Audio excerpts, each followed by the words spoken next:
ni saa ya upendo wa Yesu.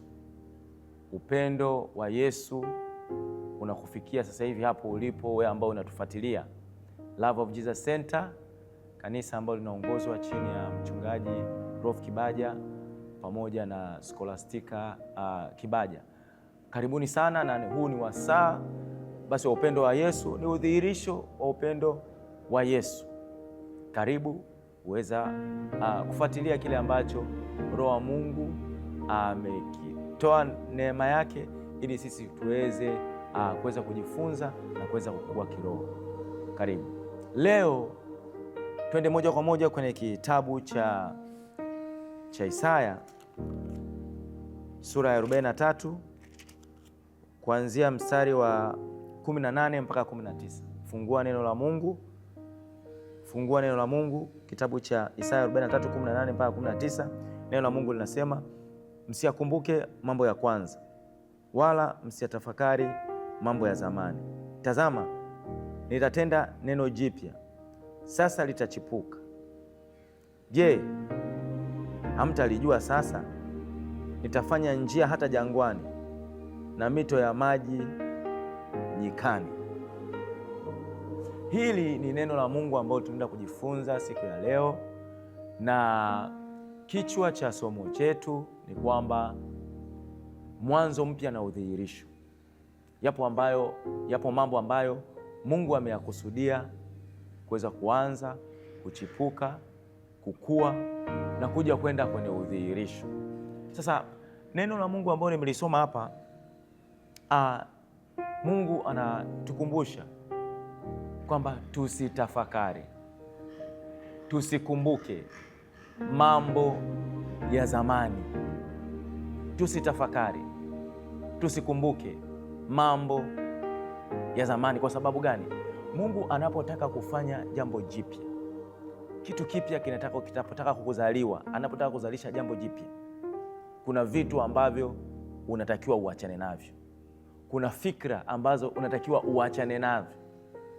Kuna mawazo ambayo unatakiwa uachane navyo ili uende sawasawa na kile ambacho Mungu anakisema, ili uwe sawasawa na kile ambacho Mungu anakisema. Na ndio hapa kwenye kitabu cha Isaya anasema usitafakari wala usiyakumbuke mambo ya zamani. Akiwa na maana vipi? Akiwa na maana kwamba swala la kutafakari ni swala muhimu sana kwenye maisha ya muamini. Kile unachotafakari kinachukua nafasi kubwa sana kwenye ile hatima na udhihirisho wa kile kitu ambacho Mungu amekiweka. Ipo mifano mingi kwenye Biblia ambayo inaonyesha nguvu ya kutafakari, na Biblia inasema kabisa, Mtume Paulo anaandika waraka kwa Wakorinto, ile Wakorinto wa pili 14, anasema kwamba tuteke nyara mawazo, fikra, elimu, vyote viendane na Kristo. Haleluya! Kwa maana hizo ni ngome. Mawazo ni ngome. Kwa hiyo kitu ambacho kinaweza kikakulimit au kikasababisha wewe usione udhihirisho, kama wana wa Israeli walivyokuwa wanaambiwa kwamba jambo jipya linachipuza, lakini msitafakari ya mambo ya zamani. Na maana ukitafakari, kiwango chako cha kutafakari kinaweza kikapelekea wewe aidha usione udhihirisho wa jambo jipya ambalo Mungu anataka lichipuze ndani yako, au kiwango chako cha kutafakari sawasawa na kile Mungu anachokisema kinaweza kikawezesha sasa kile jambo jipya au kile kitu ambacho Mungu amekiweka ndani yako kiweze kudhihirika. Tunajifunza tukiangalia wana wa Israeli, wakati Mungu sasa mtumishi wake Yoshua amechukua kijiti, anawachukua wana wa Israeli kuwapeleka kwenye nchi ya maziwa na asali.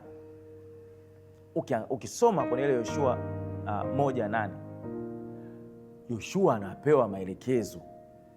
Mungu anawaambia nini unatakiwa kufanya ili kufanikiwa. nini unatakiwa kufanya kama taifa la Israeli. Mungu anamwambia kitabu hiki cha Torati, akiwa anamwambia neno, maagizo yangu mimi yasiondoke kinywani mwako, uyatafakari. Unarudi swala la kutafakari. Huko waliambiwa wasitafakari mambo ya zamani. Mungu anamwambia usitafakari, uyatafakari. Kitabu hiki cha Torati kisitoke kinywani mwako, utafakari mchana na usiku. Anamwambia upate kuyatenda sawasawa na jinsi ile neno linavyosema, ndipo utakapofanikiwa sana. Sasa ili neno ukiliangalia, hii nguvu ya kutafakari, Mungu anaiweka bayana kabisa. Mungu najua alivyomuumba mtu, alikuwa anajua huyu mtu nilivyomuumba huyu, kuna wakati, kwa sababu huyu mtu ana fikra, ana akili, ana mawazo, ana mdomo. Kuna wakati huyu mtu anaongea.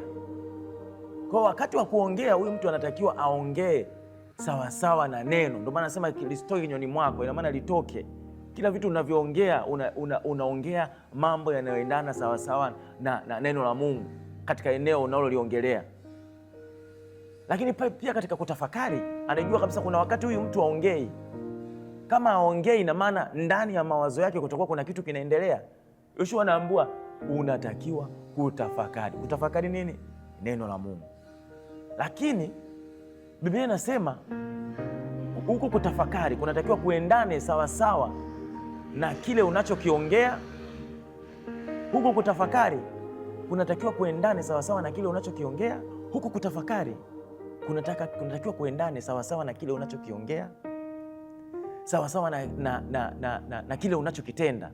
Ndio maana wanaambiwa utende, ndipo utakapofanikiwa sana, ndipo utakapofanikisha njia zako. Kwa hiyo wewe ambao unanifuatilia sasa hivi, nikuambie usitafakari mambo ya zamani, usitafakari mambo ya kushindwa. Tafakari kile Mungu amekiweka, kile Mungu ambacho anataka kizaliwe, lile wazo ambalo Mungu anataka lizaliwe, lichipuke, lidhihirike. Maanake Mungu anasema kwenye kitabu cha Isaya 43 kwamba ili jambo linazaliwa, neno, na litachipua. Lakini jambo lingine la muhimu ambalo tunapozungumzia kutafakari, kwa sababu waliambiwa wasitafakari, waliambiwa tusitafakari mambo ya zamani. Jambo lingine la kuweza kujua ni kwamba kiwango cha mtu kuweza kufanikiwa, au mtu anakuwa kwa kadri ya kile ambacho anakitafakari, anavyokiona ndani ya nafsi yake. Haleluya! Na ndio maana unaona neno la Mungu linatuambia kwenye kitabu cha Mithali 23:7 kwamba aonavyo nafsini mwake ndivyo alivyo. The way unavyojiona katika nafsi yako, ndani yako, ina maana kwenye akili yako, kwenye fikra zako, sawa? Ndani yako, ndani ya moyoni mwako unavyojiona, ndivyo hivyo unavyokuwa. Tusome Mithali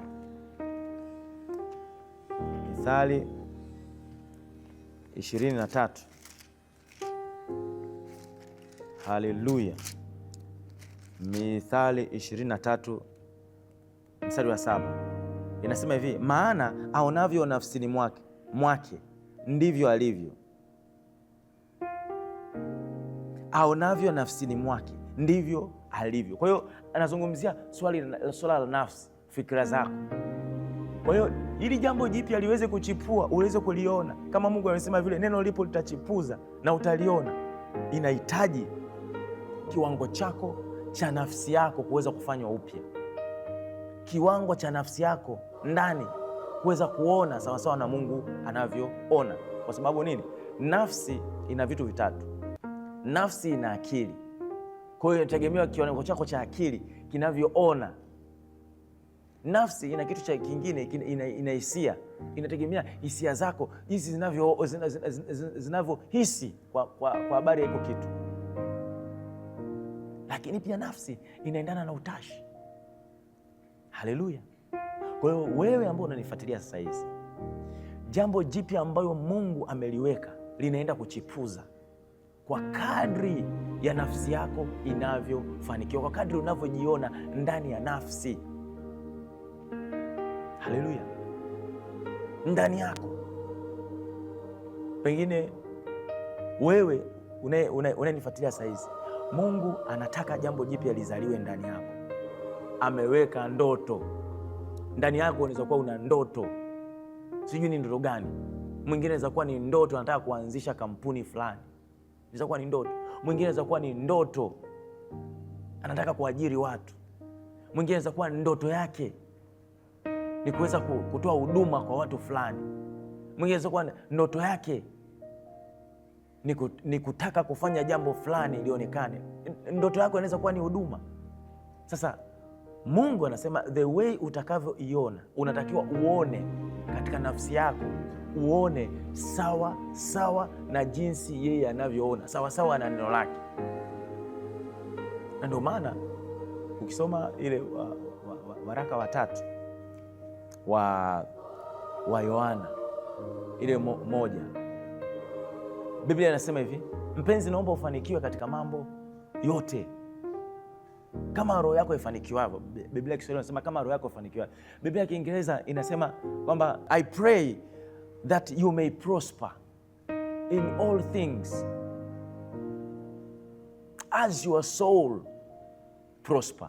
I pray that you may prosper, kwamba ni maombi yangu ufanikiwe katika mambo yote kama vile nafsi yako inavyofanikiwa. Kwa hiyo Mungu, kiwango chako cha wewe kuona udhihirisho wa kile ambacho Mungu amekiweka, lile jambo jipya ambalo amekiweka ndani yako sasa hivi, wewe unayenifuatilia, jambo ambalo Mungu ameliweka inaweza kuwa ile ndoto ambayo Mungu ameiweka ndani yako. Kiwango cha wewe kuona ule udhihirisho wa kile kitu kinategemea kiwango chako cha nafsi kuweza kukubali, maana inategemea kiwango chako cha akili. Ukitaka kufanikiwa sana, kama ni kiwango Mungu ameweka jambo kwamba ndani mwaka huu mimi nitakuwa na studio, inatakiwa kiwango chako cha akili akili yako ianze kujifunza kuhusiana na studio. Kama mwaka huu ilikuwa ni wewe ufungue restaurant, Mungu ameweka ndani yako, una mzigo, ameweka kitu, unasikia nataka kwenda kufungua restaurant, inategemea kiwango chako cha akili. Ina maana kajifunze mapishi, kajifunze menyu mbalimbali, ni nini watu wanapenda. Hiyo ni akili, inategemea kiwango chako cha akili. Kama ni shuleni unasema nataka nifaulu, niko chuo, inategemea kiwango chako cha akili. Uende usome ili akili yako iendane sawa sawa na ile fikra yako, lakini pia iendane na utashi, iendane na hisia. Haleluya! Nikutie moyo kabisa kwamba lipo jambo ambalo linaenda kuzaliwa. Inachohitaji tu wewe hapo, kile kitu ambacho Mungu amekuonyesha. Na Mungu anaheshimu. Mungu anaanzia na vitu vidogo, anakuletea wazo dogo, anataka wewe uanze kuchukua hatua. Ili uone udhihirisho, inatakiwa uanze kuchukua hatua kidogo kidogo. Unaanza kuona. Maana anasema msitafakari mambo ya zamani wala kuyafikiri, kwa sababu lipo neno litachipuka, litadhihirika, litakuja kwenye uhalisia wake. Lakini neno la Mungu linasema tafakari, usitafakari. Haleluya, haleluya. Sasa ninajua kabisa Biblia, neno la Mungu linatoa mwongozo kwamba tunatakiwa tuwe kama vile Mungu anavyotaka, alivyotukusudia. Na ndio maana kwenye kitabu cha Warumi kinasema hivi: tufanywe upya akili, tufanywe upya nia zetu sawa sawa na neno la Mungu. Tufungue Warumi 12:2. Anasema hivi: wala msifuatishe namna ya dunia hii, bali mgeuzwe kwa kufanywa upya nia zenu. Hapo pigia mstari nia. Biblia ya Kiingereza inasema mind. mpate kujua hakika mapenzi ya Mungu yalivyo mema na ya kupendeza na ukamilifu. Kwa maana neno la Mungu linasema tusienende kama watu wa kawaida. Linasema tusienende namna ya dunia hii, tusienende kama dunia inavyoenda. Mungu anataka tuenende kama vile yeye alivyoelekeza kwenye neno lake, na tutaweza kuenenda hivi ni kuhakikisha nia zetu, akili zetu, fikra zetu zinafanywa upya kila siku. Sasa zinafanywaje upya? Kwa sababu ili uweze kukaa, Mungu ameweka wazo ndani yako, ameweka jambo jipya, ameweka ndoto ndani yako. Ile ndoto ilitakiwa ikae, inabidi ukae kwenye chanzo, ukae katika kutafakari jinsi anachokisema. Ina maana uwe na muda wa kusoma neno la Mungu. Nini utafakari? Kila siku swala la tafakari ni neno la Mungu, kwa sababu unafanywa upya akili, unafanywa upya nia kwa kuliweka ndani neno la Mungu. Na neno la Mungu kwa sababu ni roho, kwa kadri unavyochukua muda kila siku kulisoma, kujifunza, kutafakari ndani yako, lile neno linaumbika, alafu baadaye linakuja kuleta udhihirisho na linaenda kuleta matokeo katika lile jambo ambalo Mungu ameliweka ndani yako. Haleluya, haleluya. Kwa hiyo nikutie moyo kabisa kwamba anza kuchukua muda, tenga muda wa kujifunza neno la Mungu kila siku. Tafakari, kwa sababu hapo ndipo kuna mafanikio yako. Mafanikio yoyote, Mungu anasema kabisa, ndipo utakapofanikiwa sana, utakapotenga muda wako kila siku. Utakapotenga muda wako kila siku kujifunza, kutafakari, kuomba, ndani yako kuna kitu kitakuwa kinajengeka. Na kwa sababu ni swala la kiroho. Kimwili unaweza usione, lakini hiyo ni kiroho. Kuna nguvu ambayo inaumbika na inaingia ndani yako. Kwa nini? Kwa sababu kitabu cha Waebrania kinasema neno la Mungu li hai, tena lina nguvu, tena ni kama upanga ukatao kuwili. Ndani yako unaweka nguvu, na ni kwa sababu ni ya kiroho, ni nguvu yako ya kiroho. Kuna kitu kinajengeka ndani yako, unakuwa na nguvu. Na ndio maana wana wa Israeli wakaambiwa hivi, mnatakiwa kutafakari. Yoshua anaambiwa ili uweze kutoboa, ili unataka kufanikiwa, unataka kwenda nchi ya maziwa na asali, jambo ambalo Mungu ameliweka, ile ndoto ambayo Mungu ameweka, unataka uione, inakuhitaji kutafakari neno la Mungu. Haleluya. Sasa nichukue nafasi hii nikutie moyo wewe ambaye kuna jambo jipya ambalo Mungu amesema na wewe unataka kulianza. Nikutie moyo sasa hivi kwamba unatakiwa tuanze kuchukua muda wa kuanza kutafakari neno la Mungu. Lakini kitabu cha Wakorintho wa pili 14 inatupa mwongozo pale kwa ambapo kuna vitu ambavyo ni kinyume na kweli ya Mungu, ambavyo vinatawala ndani ya mawazo yako, ndani ya akili yako. Nataka niende kuomba pamoja na wewe sasa hivi. Wewe jishike kichwa chako, shika kichwa chako. Wakorintho wa pili 14 naenda kuangusha mawazo, akili. Sema, Baba, katika jina la Yesu ninakuja mbele zako nikiwa nimeshika kichwa changu. Bwana Yesu, ona mawazo ambayo yako ndani yangu, ambayo yanilikwamisha kukaa katika kusudi lako. Mawazo, maneno, fikra.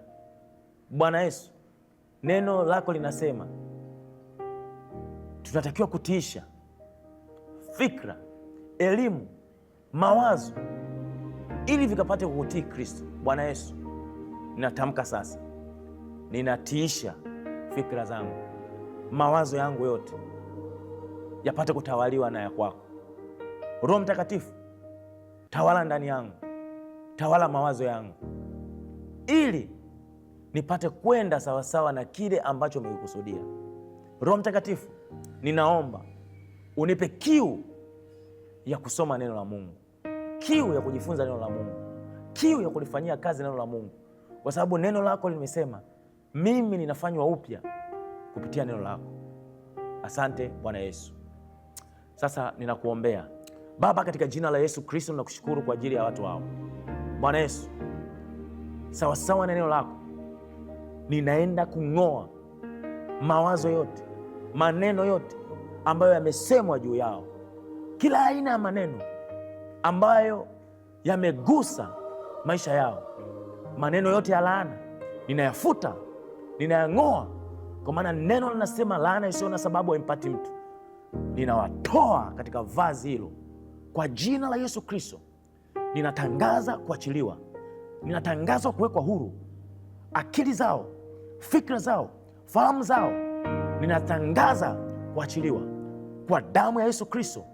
Kwa jina la Yesu Kristo ninang'oa mawazo yote potofu, kila mawazo ambayo yanamkwamisha kukaa katika kusudi la Mungu, kukaa katika mpango wa Mungu. Sasa hivi ninayang'oa kwa jina la Yesu. Kwa jina la Yesu ninatangaza sasa, ninateka nyara mawazo yake yote, yakapate kumtii Kristo, yakapate kuendana sawasawa na neno la Mungu.